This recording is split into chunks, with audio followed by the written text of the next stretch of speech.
So there's been a lot of CPU cooler launches this year. We've managed to cover several of those in individual reviews throughout the year, but it's left us with a bit of a backlog to get through before the year is out. So today's video is an 8-way showdown of CPU coolers.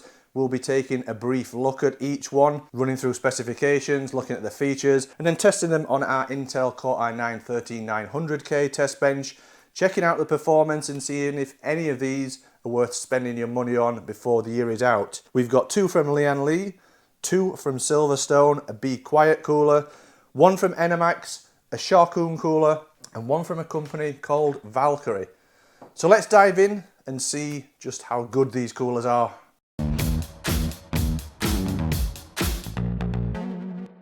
Utilizing a 90-degree rotated motherboard layout, Alta F2 carries the torch of Silverstone's stack effect, bottom to top directional airflow design legacy.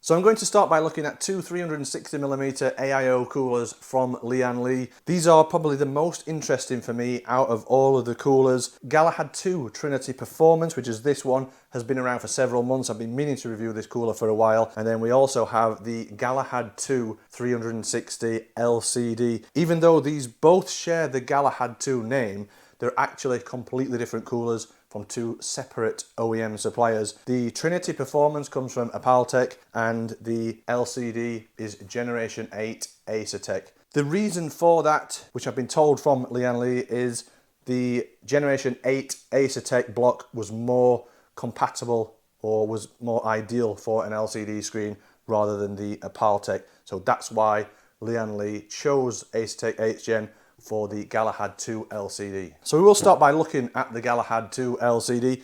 This is the most expensive out of all the coolers we have on test today. It's available in 280 and 360mm versions in black or white, and there's also the 360mm version with these SL INF 120 fans. The other versions come with just standard ARGB fans. The standard ARGB 280mm version is priced at $229 MSRP. The 360 ARGB is priced at $249 MSRP, and then the SL INF 360, which is this one, this is priced at $289 MSRP. UK buyers can pick this up from OSA UK and it's priced at $269.99 GB pounds. So in terms of features, this is available, like I say, in 3 different versions, a 280 and a 360 RGB, and then the 360 SL INF version. It's based on a Acertec Generation 8 pump design, which was more suitable for the LCD display. It's equipped with a 2.88 inch IPS LCD screen with 480 by 480 resolution, which can display system info, images, custom GIFs, etc. All the usual stuff that you would expect from an LCD AIO CPU cooler. It comes with 45-degree rotary fittings on the radiator side, which can be quite handy for maneuvering the tubing into position when you're trying to install the cooler. It features a 30mm thick aluminium radiator with a single wave fin design, solid copper cold plate, and 90-degree fittings on the CPU block side, and it comes with a 6-year warranty, which is one of the longer warranties you would get with an AIO CPU cooler. So let's take a quick look at the Galahad 2 LCD. It comes with the fans pre-installed to the radiator out of the box. Obviously, if you want to run them in a different orientation, you'll have to swap those around. And these are the SL120 INF fans. They're not technically daisy chain fans, but the fans that clip together. So they are very neat and tidy and compact looking. You just have the single connection on one side where you attach the extension, and then that runs off to the PWM speed control and the RGB lighting. It's a 30mm thick aluminium radiator with single wave fin design. So that's what they mean by a single wave, just a single row that goes along the radiator. There's a Lian Li logo on each side of the radiator, and interestingly you have these rotary 45-degree fittings on this side. I actually used one of these coolers recently in a build, and that did come in handy. It makes it just a bit easier when you're trying to arrange the tubing and get the block in position. As you can see, the tubing's pretty typical. It's rubber tubing with a braided sleeving on it. The length of the tubing on this cooler is around 385 millimeters. It's a little bit on the short side, that. Usually we're talking around about 400 millimeters for a 360 millimeter radiator.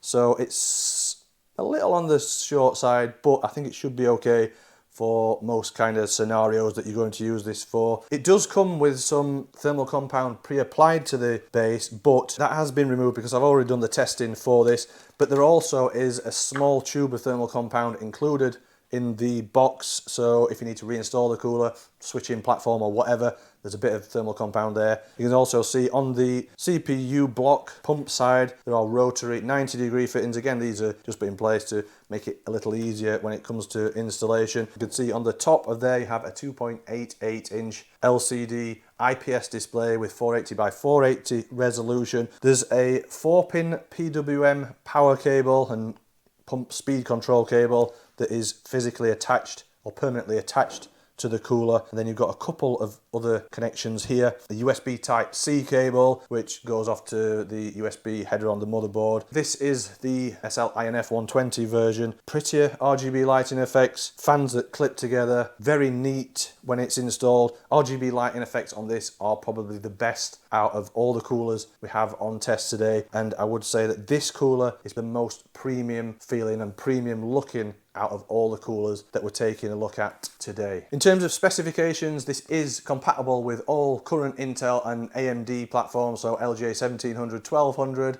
115X, AMD, AM4, AM5. It has a pump speed of up to 3,600 RPM controlled by PWM. Maximum fan speed is 2,100 RPM. Maximum fan airflow is 61.3 cubic feet per minute. Maximum fan pressure is 2.66 millimeters H2O. Maximum fan noise output is 29 decibels. Fans and the pump are PWM controlled, and they're also standard 3-pin 5-volt ARGB connections, and as I say, this comes with a 6-year warranty. For the most part, the installation process of the Galahad 2 LCD is pretty simple. It comes with the fans pre-installed, comes with thermal compound pre-applied. All you need to do really is install the Intel backplate, tighten the CPU block in place, install the radiator in the preferred location inside your case, then connect up the wiring either to the included Lian Li L-Connect 3 hub, or you could alternatively just connect up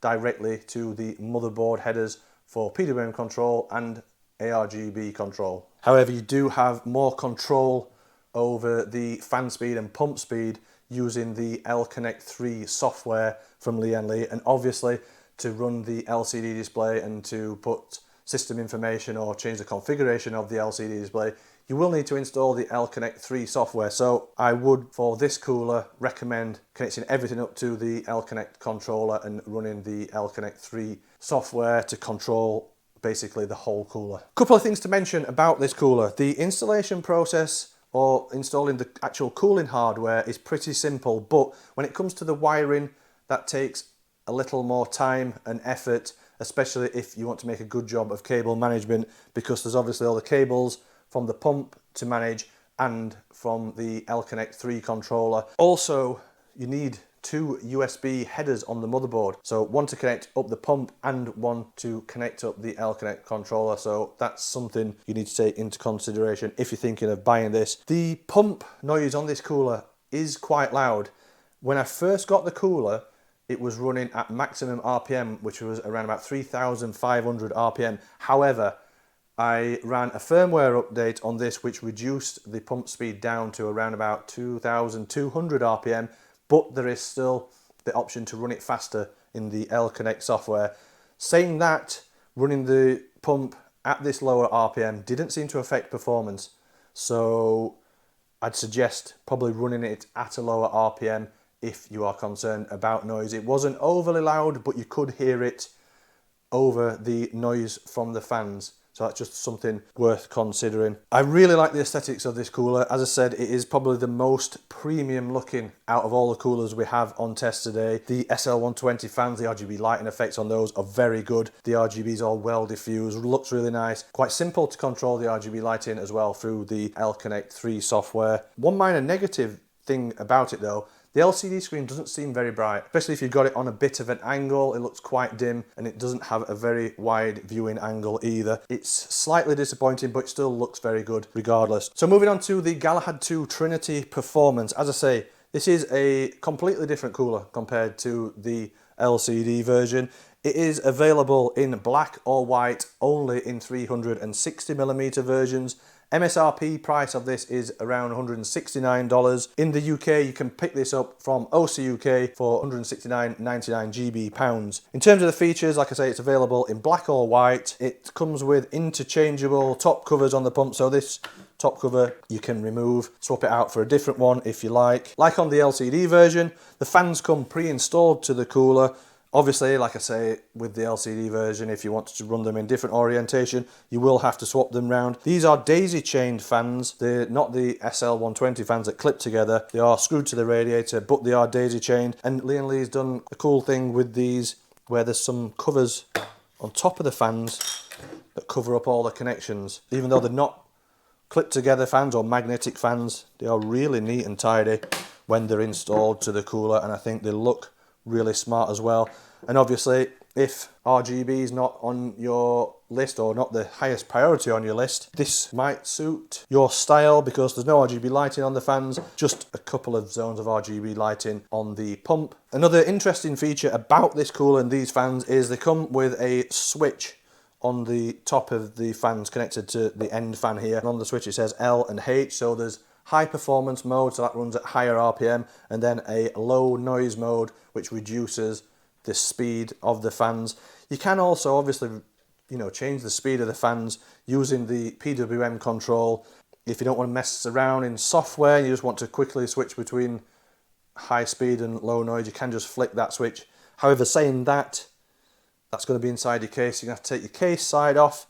So I'm not sure it's a brilliant feature for me. I'd probably just do it through either software control, or if it's connected up to your motherboard, set it in the BIOS on some fan curve. Like the LCD version, we have the 45-degree rotary fittings on the radiator side, which, like I say, just helps out when you're trying to maneuver the tubing into position. The fan and pump speed can either be controlled by your motherboard, so you can connect directly to motherboard headers using the 4-pin PWM headers. Both the pump and the fans are PWM controlled, or alternatively you can control this using the Lian Li L-Connect 3 software, and you do have better control over the fan speed. I noticed with the Gigabyte motherboard that we tested this on, it was a bit awkward setting the fan speed to a fixed RPM especially. However, it worked flawlessly in the L-Connect 3 software. So let's take a quick look at the Trinity Performance. As I say, this is a Paltech OEM, so it's slightly different to the Acertech. Radiator is a little thicker. It's a 32mm radiator on this, and it has a double wave fin design. So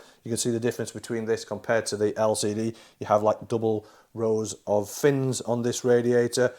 As I say, it still comes with the rotary 45-degree fittings on there. And like the LCD, the fans come pre-installed to the radiator, and we've still got these Lian Li logos on both sides of the radiator. Again, it's a very nice looking cooler. It has a premium feel to it. You can understand what Lian Li was saying about the size of the pump. It is quite a tall pump compared to the LCD. If you were to stick an LCD screen on top of that, obviously it's going to make it a bit higher. Saying that, you wouldn't have this piece that disconnects, which you can swap out for different designs. There's a couple of different top covers. Underneath that, you've got a load of LEDs for the ARGB lighting effects. Quite a bunch of cables that come fixed to this. A USB header there that needs to connect to the motherboard, a 4-pin PWM fan, and a SATA power cable. And also, if you want to run this off the Lian Li L-Connect software, you've got a couple of other connections here, so there are a lot of cables coming from this that you're going to have to manage. You can see at the base of the cooler we have a solid copper micro-skived cold plate. This doesn't come with thermal compound pre-applied, but there is a tube of thermal compound in the box with the cooler. In terms of the specifications, this is compatible with all current Intel and AMD desktop platforms, so Intel LJ 1700, 1200, 115X and AMD AM4 and AM5. Tubing length is 385 millimeters long. Maximum pump speed is 4,200 RPM, PWM controlled. Fan speed runs between 200 to 2,300 RPM in low noise mode, and then in high performance mode it's 200 to 3,000 RPM. Maximum airflow is 109.6 cubic feet per minute. Max air pressure is 6.99 millimeters H2O. As I say, both the fans and the pump are PWM controlled, and the cooler comes with a 5-year warranty. The installation of the Trinity Performance is similar to the LCD version. For Intel, you have to install the backplate and standoffs first, apply thermal compound to the CPU, attach the cooler with the provided spring-loaded thumb screws, and then follow the instructions to connect up the PWM connections for fan and pump speed control, as well as the USB header and the SATA port. There's a couple of extra wiring connections to be made to the pump and to the motherboard if you want to run this with the L-Connect 3 software. Just a couple of things I want to mention initially about this cooler, which I found during installation and testing. There are a lot of cables that are permanently fixed to the pump housing, so these will need to be managed. And as I say, if you want to use the Lian Li L-Connect software, link up all the RGB lighting and everything, there's a couple more connections to make, which makes it quite untidy looking around the CPU block. And obviously all those cables are going to need tidying up and managing around the back of the system. Surely there must be an easier way to do this. Maybe just one single cable that carries everything and then breaks off further down the run of cabling would be better.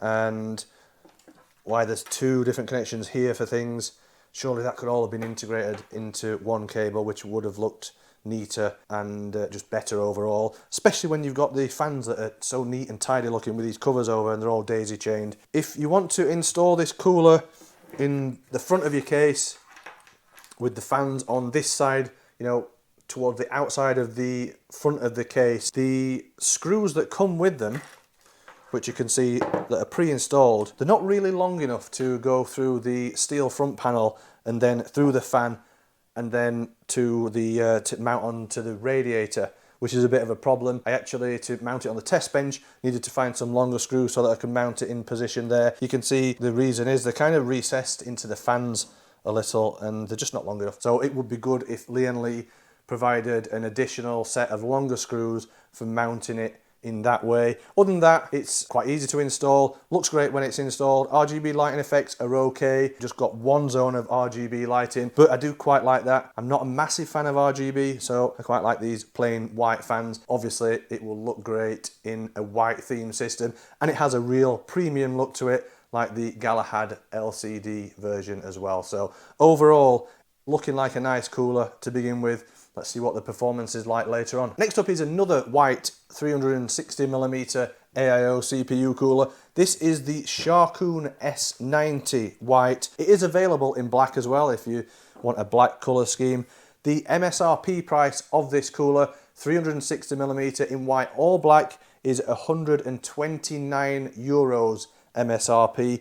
The MSRP in the UK is £133. I couldn't find it at that MSRP. It's only available, as far as I can see, on Amazon UK, and the price was £156.73, which is significantly higher than the MSRP price. In terms of features, it's more basic compared to the Lian Li coolers that we saw. There's no software control, no LCD screen or anything of that type. It's more of a budget cooler if you're looking for something a bit cheaper. It is a very compact pump design. There are two zones of RGB lighting, so the fans are ARGB and so is the top of the CPU block. It has daisy chained fans, but it's not quite as neat as the Lian Li solution. The individual wires connect to each other rather than connecting into the fans, and there's no cover to cover up the wiring, and then you have to add some extensions onto the end. So these are just standard 4-pin PWM and standard 3-pin 5-volt ARGB headers. Fans are PWM controlled, and so is the pump that also connects with a standard 4-pin PWM power for the pump and a standard 3-pin 5-volt ARGB connection. The top of the CPU block, under here there is a Sharkoon logo, and that is rotatable, so you can always make sure the Sharkoon logo is pointing in the correct orientation no matter how you install the cooler. And it comes with just a 2-year warranty, which is a bit on the low side compared to some of the coolers, including the Lian Li coolers. This doesn't come with the fans pre-installed to the radiator. You have to screw these on yourself. Sometimes you might want to run the fans in a push configuration, other times you might want to run them in pull configuration, so installing the fans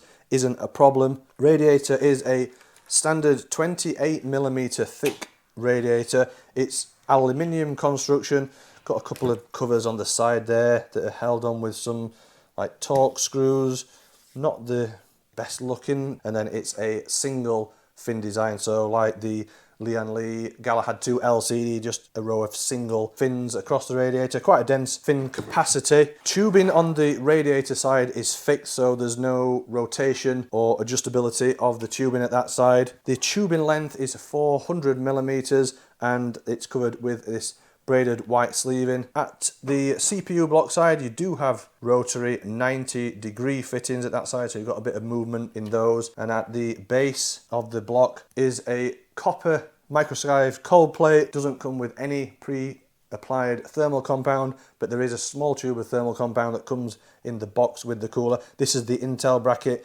The bracket attaches in a similar way to Acertech. I'm not sure if this is an Acertech OEM, we didn't get the information from Sharkoon, but it's a similar mounting system, installation system to Acertech coolers. Because this just uses all standard connections to the motherboard for the PWM speed control and the ARGB lighting, it means it doesn't require any additional fan hub or RGB controller, so the installation process on this is very quick. In terms of the specifications, so again, this is compatible with all current Intel and AMD desktop platforms. Pump speed runs from 1600 to 3200 RPM, PWM controlled. Fan speed is 600 to 2000 RPM, again PWM controlled. Maximum airflow of the fans is 77.65 cubic feet per minute. Maximum air pressure is 2.9 millimeters H2O. Maximum noise output is 35 decibels. And as I say, everything is 4-pin PWM control and standard 3-pin 5-volt power connections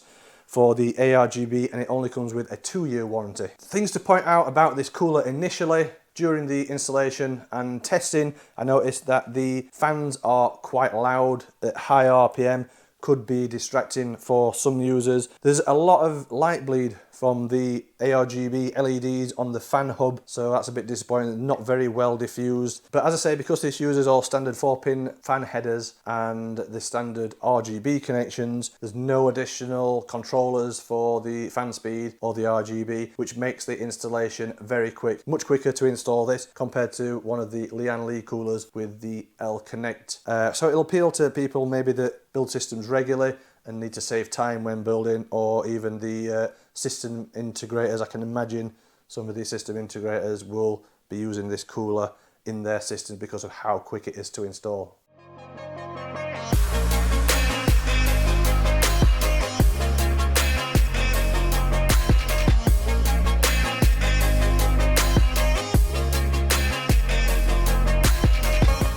So that's all the white coolers out of the way for now. Back to some black AIO CPU coolers, and it's these two ice mist coolers from Silverstone. So there's a 420 and a 360mm sample that we'll be testing on the test bench. I'm going to focus on the 360 because the rest of the coolers are 360mm, and the specs, features, etc. that I'll read out are all based on the 360mm version, but we will see the performance of the 420 later when the testing results come out. So as I say, these are available in 360 and 420mm versions. In terms of pricing, the MSRP for the 420 is $170 US. 360 is a bit cheaper at $140 US.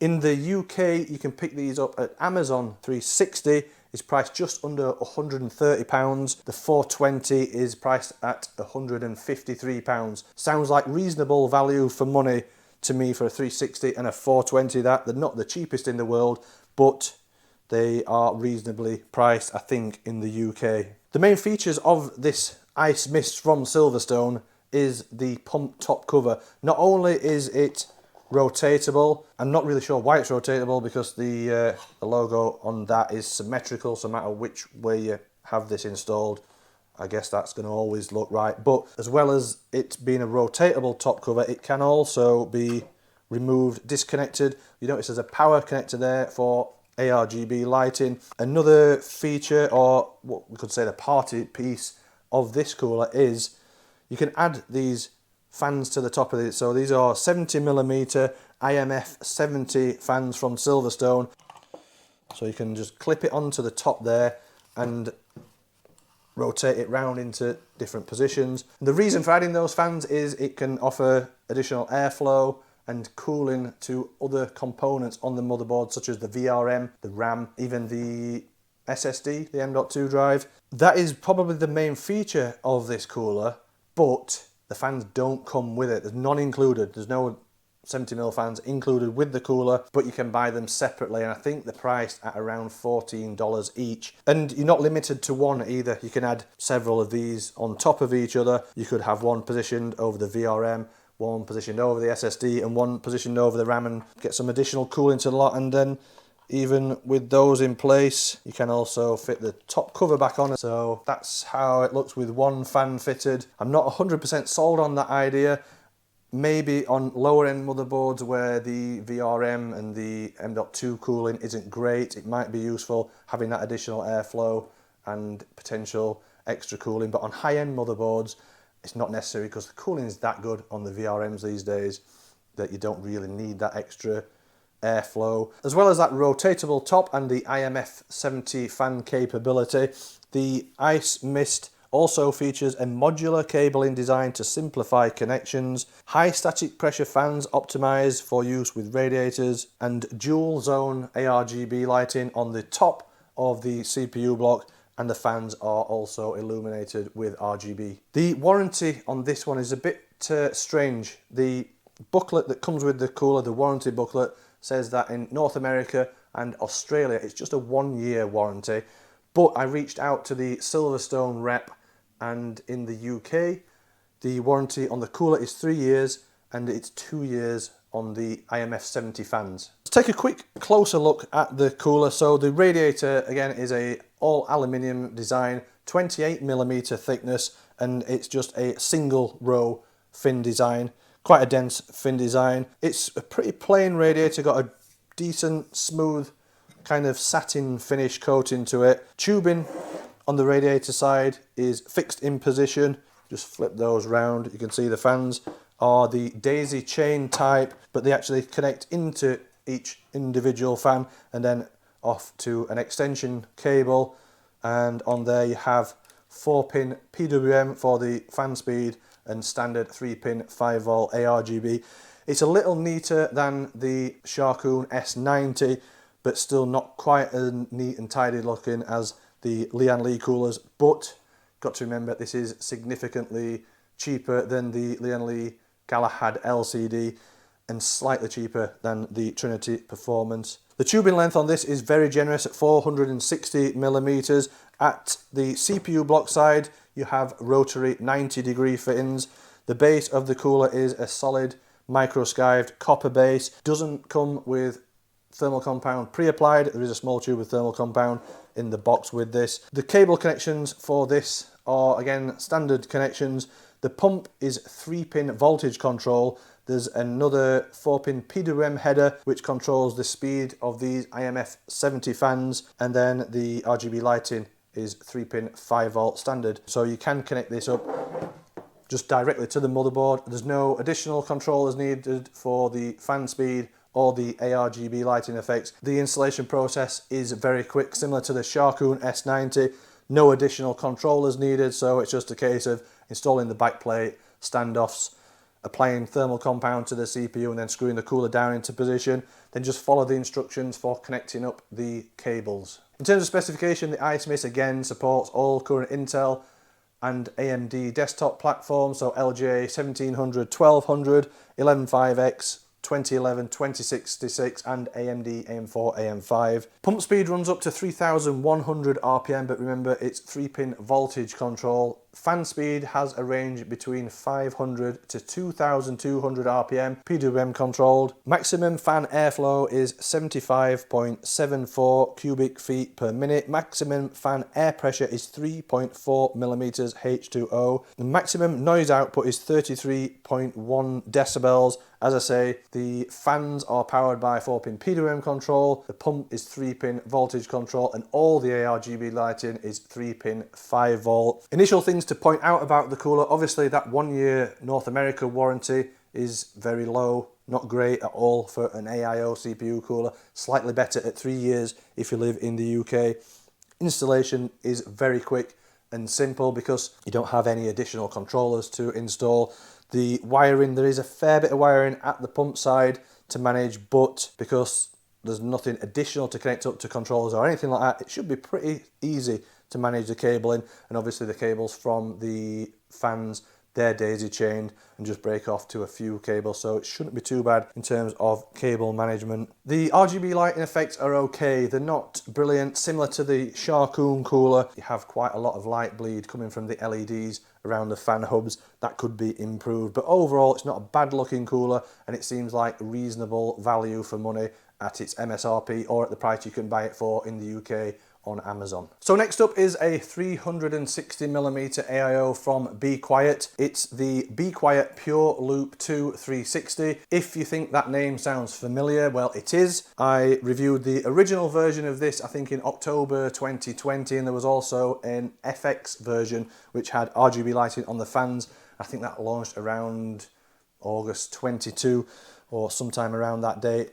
This is an updated version, so I'm calling this the Pure Loop 2 V2. It comes with Pure Wings 3 fans, which is an update on the original, and also the lighting around the pump block here.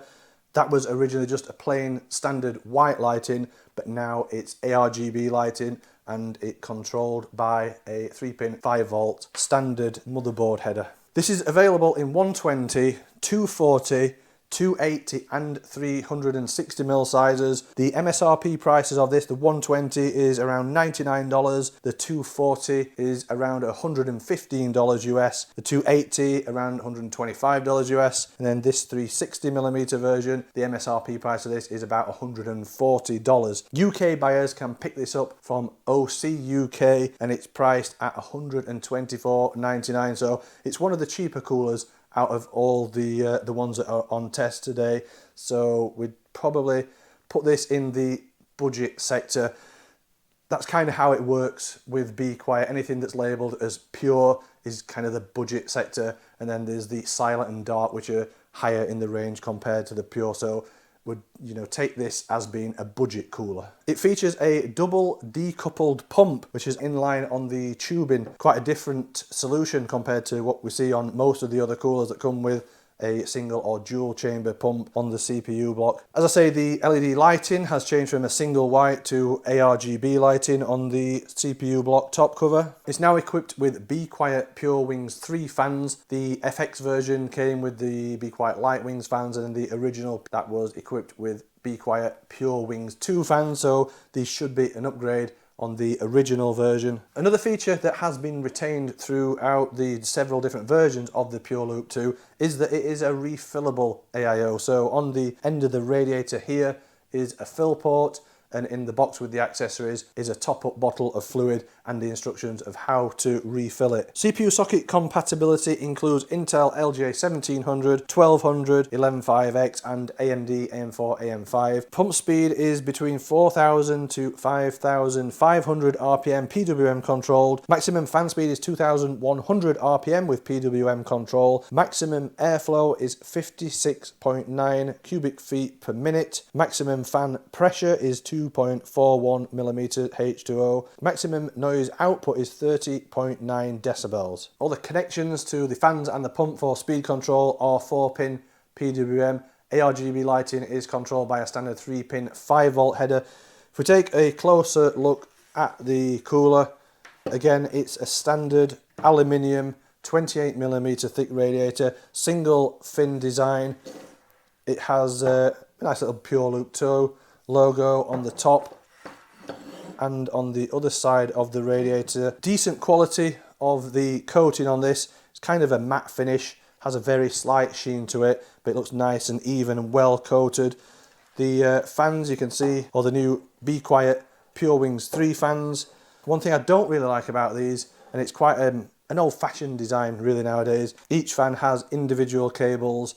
They don't daisy chain to each other, neither on the cables or into the fans. You have to connect them up to a 3-way splitter cable to connect them to the motherboard, which is quite an old design. I would like to have seen something a bit better for cable management, but that's how the Pure Wings 3 fans are, and we've got to remember this is a budget AIO. But it looks decent quality. At the radiator side, it's just standard fixed tubing. You can see there is the pump that's mounted in line. Tubing length is 400 millimeters, so plenty of tubing length to play with there. Should be easy enough to install. At the CPU block side, you can see again rotary 90-degree fittings there. And at the base of the CPU block, it is a solid copper base, microskived cold plate, but it has a nickel plating on it, unlike all the other coolers, which are just solid copper. Doesn't come with any pre-applied thermal compound, but it does come with a tube of thermal compound included inside the packaging with all the accessories. So that means if you do need to reinstall a cooler, or if you swap platforms, there should be enough there for a couple of installations. Initial thoughts on this: it's very simple to install and very quick. It's a simple cooler, so there's no additional controllers to install. Everything just can be connected up directly to the motherboard, and you can control the fan speed either in the BIOS or using motherboard software. Same goes for the ARGB lighting, standard 3-pin 5-volt headers, connect directly to the motherboard. Again, it requires no additional controllers or no additional software, so I can imagine this will appeal to people who don't find RGB so necessary, or it's not really a requirement for them. System builders, system integrators, because the installation is so quick, I can imagine it will appeal to those markets as well.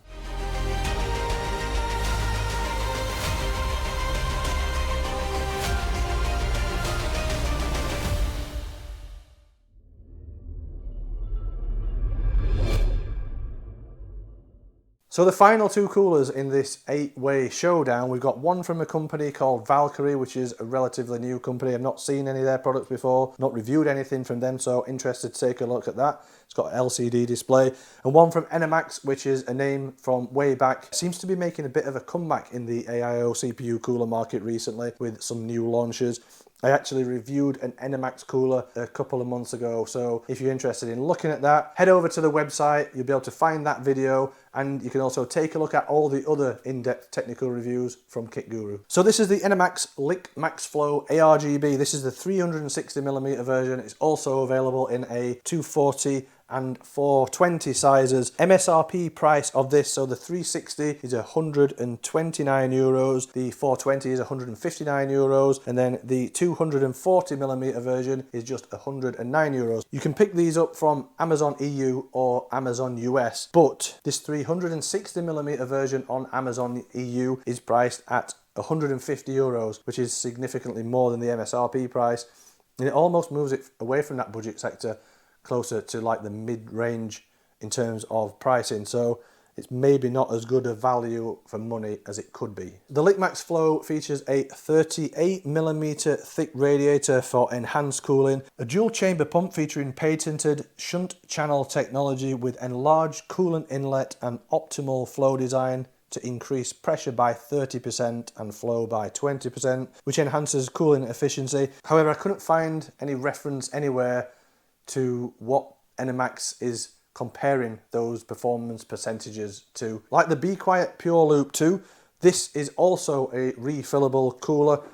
On the end of the radiator there is a fill port, and included with the accessories is a maintenance kit which includes a top-up fluid bottle and a connection to jump the power supply so that you don't have to have the whole system turned on and powered on to circulate the coolant after refilling. Another feature of the Lick MaxFlow is the pump top cover. This is removable and rotatable, so you can have it any direction you want, so the Enemax logo is always pointing in the correct orientation. There's a fan underneath that top cover which is there to offer some additional airflow and cooling to other motherboard components such as the VRM, memory and the M.2 drive. It also comes with pre-applied thermal compound on the CPU block and a 5-year warranty, which is a decent warranty length. So let's have a quick closer look at the cooler. You can see it's a very thick radiator, 38mm thick radiator. It's the thickest out of all of the coolers that we have on test. It's an aluminium radiator with single rows of fins. Like the other coolers, it kind of has a matte or satin finish to it. Nice and smooth and continuous coating. Also comes with these Lick Max Flow logos on both sides of the radiator. The fans are daisy chain fans. The individual wires connect to each other and then they break off to a extension cable on this end.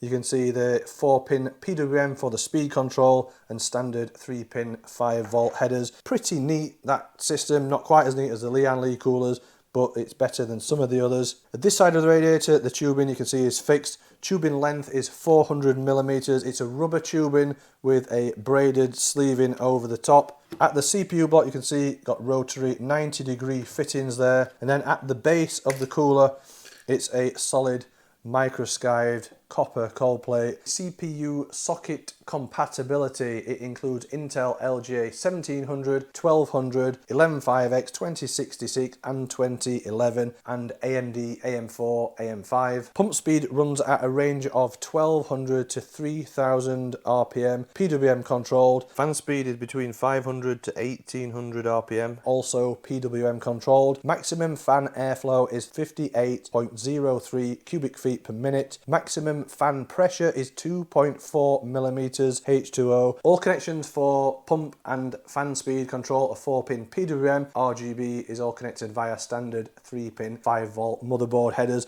and this comes with a 5-year warranty. Initial thoughts after installing the cooler and testing it: the installation process is very quick and simple. Like some of the other coolers, it doesn't require a hub to control the fan speed or the RGB lighting effects. Everything can be connected to the motherboard, but there is a simple RGB controller included with the accessory, so if your motherboard doesn't support RGB, it's there for use. Like some of the other coolers as well, the RGB lighting effects on this, they're not brilliant. On the fans, it's quite dim, the RGB lighting, and there again is quite a lot of light bleed from the LEDs around the fan hubs. Another thing that I noticed during the testing is the noise output from this VRM fan. At high RPM it's quite loud, and it's also affected by this cover.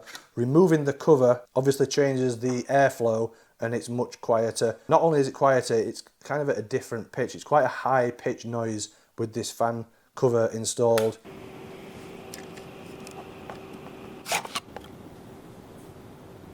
Without it, it's a lot quieter and a lot lower pitched, so it's less distracting or less annoying, the noise, when you remove that top cover. So finally move on to the last cooler out of this 8-way showdown, and it's this from Valkyrie, which is a new company to me. You may have heard of them before. I'm not 100% sure on how you pronounce the name of this cooler. It's either the Sin 360 or Sine 360. This is available in black or white 360 240mm versions. The Sin 240 starts from €169 MSRP. The Sine 360 is €201, so it's not cheap. Although it's a brand that I've not heard of before, they're obviously not targeting the budget sector with this one. They do have another one, I think it's called the Dragon Fang 240 or 360, that doesn't have the LCD screen, and it is a little cheaper than this one. Not really sure what availability and pricing is like in the UK at the moment, as I'm not sure who the distributor for Valkyrie is in the UK. And it's quite interesting because when I started looking at this cooler, it reminded me in some ways of one of the EK AIOs, one of the recent EK AIOs. A few things like these covers over the end of the tubing with the this aluminium piece. And also there's a tool included with the accessories for tightening up the standoffs and thumb screws, which you get with the EK Nucleus. Just a few things look quite similar. Also the shape and the design of the radiator looks similar to the EK Nucleus. I actually reached out to EK to see if there is any connection between Valkyrie and EK, and there isn't. The companies are not connected in any way, but the funny story is that Valkyrie, the company, was actually set up by an ex-EK worker or EK employee, which might explain why we're seeing some design similarities between this and some of the EK coolers. In terms of the features, so on the CPU block you have a 2.4 inch LCD screen with 320 by 240 resolution. On the LCD you can have custom images, animations, and you can put up the system information and things like that. The software for that is still in beta stage, so it's not difficult to use. It seems to work okay, but the features seem to be a bit limited at the moment. And it's got quite a strange way of putting the images and animations on there. It's actually done by using an SD card. So you have to take the SD card out, load the images or animations onto it, then slot it back in, and then it just plays directly off the SD card rather than selecting it in the software. But you have to use the software to put up the system information and things. It's not a great solution. I think that it would be much better if it was all just controlled through the software. Don't really like that idea. It's quite fiddly as well, pressing that in and getting the card out, especially when it's installed as a system. How the system information is displayed, it can either be displayed on its own without a GIF or animation or an image on the background, but it can also be displayed over the top of that, and it's quite crude looking how it looks when you actually have the system information displayed over the top. Other features include a microskived copper cold plate base and high RPM pump, low evaporation tubing with braided sleeving to reduce coolant loss over time, and addressable RGB fans with PWM speed control, and it has a 5-year warranty. The radiator on this is a 27mm thick aluminium with single fin rose. Again, we've got logos on both sides of the radiator. It's a pretty standard looking radiator. More of a matte finish on this, doesn't have much of a sheen to it. Does show up quite a lot of fingerprints quite easily with it having a matte finish. Tubing at the radiator side is fixed, there's no movement or adjustment on there, but the fittings are covered with these nice aluminium trim pieces which look good. The tubing length overall is 425mm long, which is ample tubing and should be easy to install this in either orientation. At the CPU block end you can see there's rotary 90-degree fittings, but these are kind of offset to each other. It's obviously something to do with the design of the pump. On this end of the tubing again you have the aluminium covers on the fittings. Something to point out about this block is it's got kind of a red theme. Not really a fan of that, because if the rest of your system doesn't have a red theme, this isn't going to integrate into that well. There are these pieces on the top here you can remove.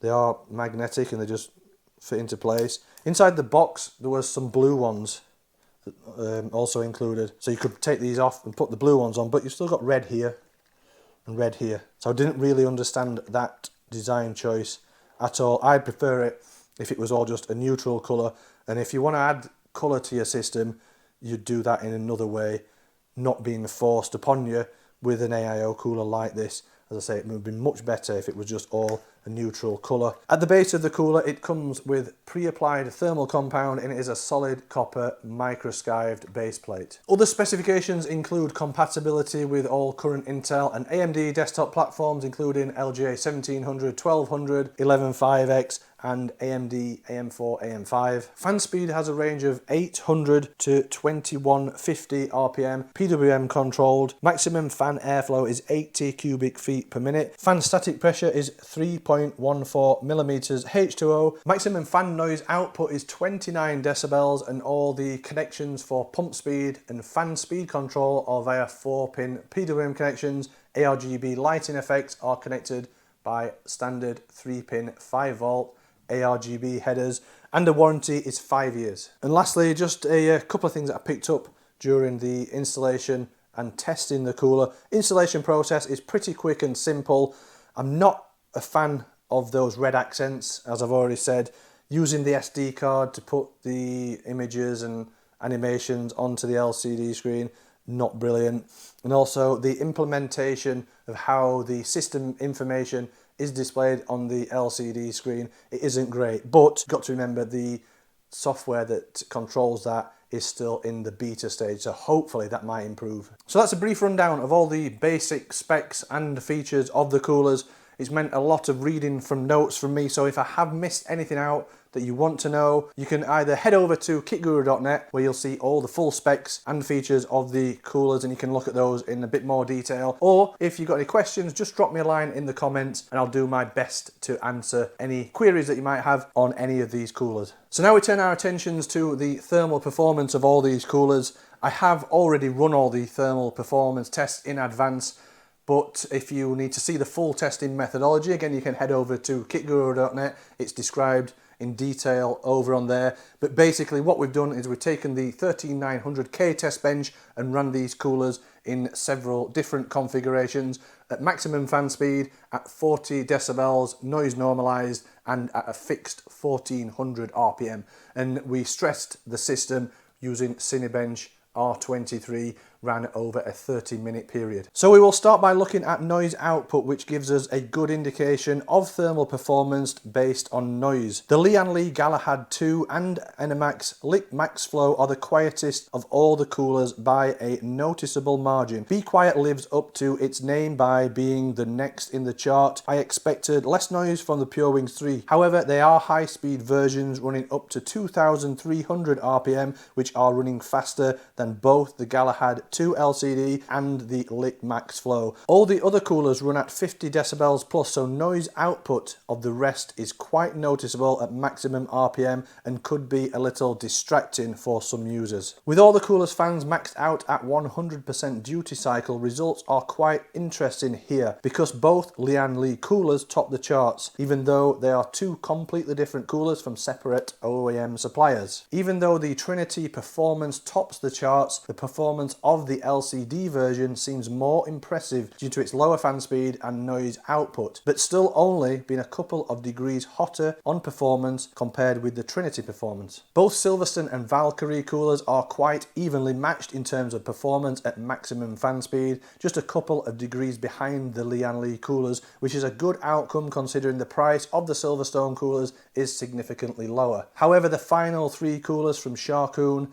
Enermax and Be Quiet are a fair way off the performance of the other coolers, with an average temperature at max RPM 5 or 6 degrees C higher, which is a little disappointing considering they all use 360mm radiators. At 40 decibels noise normalized, again the Lian Li coolers both top the charts with very similar performance. Similar to the previous test at 40 decibels, the Silverstone Ice Mist 420 is close behind. The Ice Mist 360 is a couple of degrees hotter, and the Valkyrie Sine 360 is holding its thermal performance too. The Be Quiet Pure Loop 2 shows an improvement in thermal performance at 40 decibels and is very closely matched by the Enermax Lick Max Flow, but the Sharkoon S90 White suffers when the fans are limited to 40 decibels noise output. For an additional test, we fixed all the coolers' fan speeds to 1400 RPM. This resulted in a change at the top of the chart, with the Silverstone Ice Mist 420 having the advantage of larger fans. But still, the Lian Li Galahad 2 Trinity performance was very close to the 420 performance, and the Galahad 2 LCD again wasn't far behind at all. The performance of the Valkyrie cooler dropped off a little at 1400 RPM relative to its performance in the other test. The Enermax, Sharkoon and Be Quiet coolers are not far behind. However, there is almost a 10 degrees delta between the top and bottom coolers, which is significant when you take into account that the Silverstone Ice Mist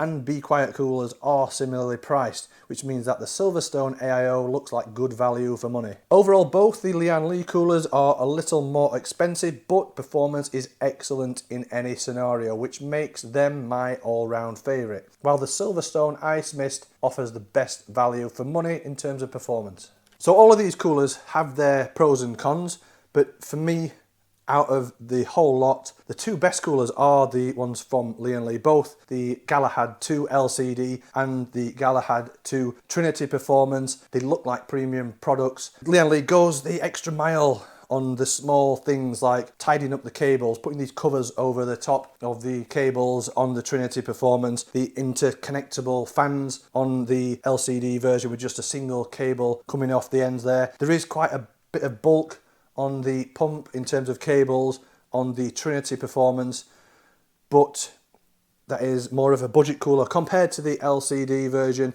and it's closer priced to these other coolers that are more in the budget sector. However, the performance of both these Lian Li coolers is exceptional, whether it's at maximum RPM, whether the fan speed is fixed, or whether we're limiting the noise output to 40 decibels. So in terms of performance, Lian Li is the best in my opinion. The LCD version is quite expensive, but for some users that will be a price worth paying. It's not out of the ordinary for an LCD cooler. I've seen plenty over £200, $200, and if you have a Lian Li theme system, a white system, it's going to match in beautifully with that. And the RGB lighting effects for me on the LCD with these SL INF 120 fans are the best RGB lighting effects out of all these coolers. In terms of best value for money, I would probably say the Silverstone coolers are the best in terms of value for money. The price that you can pick them up from on Amazon and other places, especially in the US, probably I'd say the best price to performance. I'm not 100% sold on these fans that you can add on to them. It makes the CPU box quite large and it looks a little messy when it's installed, but it's an easy cooler to install and the performance is good. I'd say out of all these coolers, they were the second best in terms of the raw thermal performance at maximum fan speed and when fan speed is reduced and when noise is reduced. The others, out of the ones that are left, I'd say it's a toss-up between the Sharkoon and the Be Quiet of which one is the easiest and fastest to install, but both of them didn't give very great thermal performance at all. So these, like I said earlier on in the video, more likely to be used by someone who is a system builder, building a lot of systems and wants to save time. For me, the Valkyrie is not a bad cooler. The RGB lighting effects on the fans, they look okay, but I didn't really like the CPU block, the red accents, and the implementation of the LCD screen and how you upload images, animations on there using the SD card. Not a great solution for me, and the software as well is still in its early stages of development, so it's not brilliant. Hopefully that can be improved. And then the NMAX is quite average performance, but it's reasonably priced. The addition of that VRM fan may help to cool down some components on the motherboard. But overall for me, my favourites were the two Lian Li coolers and the Silverstone Ice Mist if you're looking for something that's more budget friendly. So I hope you enjoyed watching this video. Let me know what you think of all these coolers in the comment section. As I said earlier, if you have any questions on them, drop me a line in the comments and I'll do my best to answer them. If you've enjoyed watching this video, please don't forget to give it a thumbs up. Subscribe to the channel if you've not already done so. And if you enjoy what we do here at Kit Guru and you want to help support us, you can always head over to the store and pick up some merch, or you could even subscribe to our Patreon. And as always, don't forget, if you want to catch up on all the in-depth technical reviews, head over to the website.